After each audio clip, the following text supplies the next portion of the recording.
Well, Lord's Day 18 continues the Catechism's journey through the Apostles' Creed, still looking at the second person of the Trinity, the Lord Jesus, with four questions and answers. Lord's Day 18 has four questions, 46 through 49, and they are, what do you mean by saying he ascended to heaven?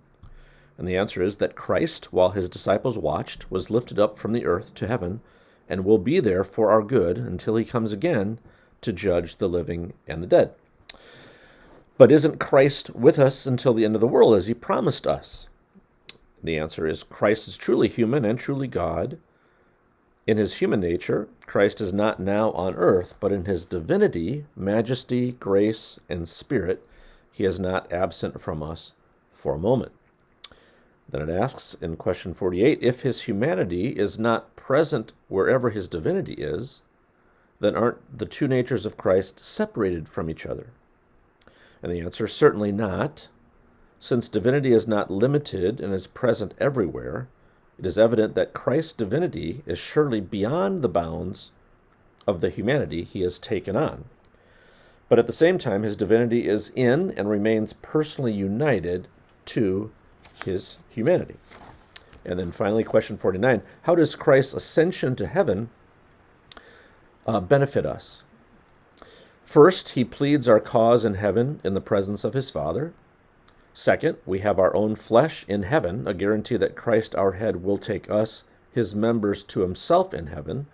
And third, he sends his Spirit to us on earth as a further guarantee. By the Spirit's power, we make the goal of our lives not earthly things, but the things above where Christ is sitting at God's right hand. Three quick things about Lord's Day 18. First of all, in question 48, just a note there of what we talked about a few days ago from Lord's Day 15. I made the point back there. Here it's made a little bit more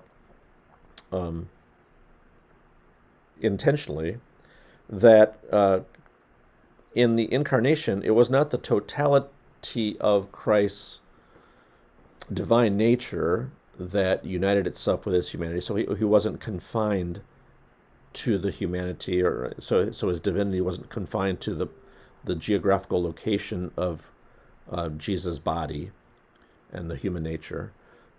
His divinity continued to be infinite and divine, but it was joined fully to the humanity that he took to himself. So he's not confined by it, even though he's still united with it. That's one important thing from this Lord's Day. Second, you might have noticed that the Catechism is frequently asks the question about how a certain thing or a certain truth benefits us, and I think that's a noteworthy thing to notice.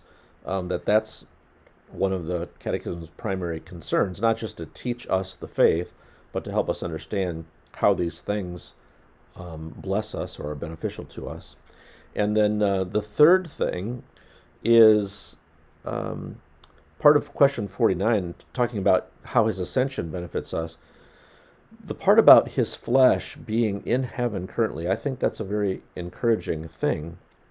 That Jesus, when he ascended, he didn't simply ascend spiritually. He was the resurrected, glorified Christ, body and soul. And so he ascended as that united, transformed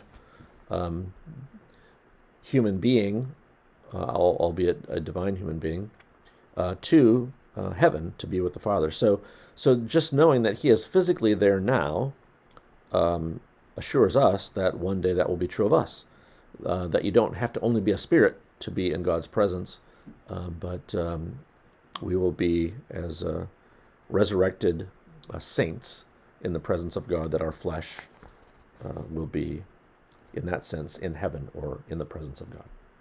All right, those are three quick things from Lord's Day 18.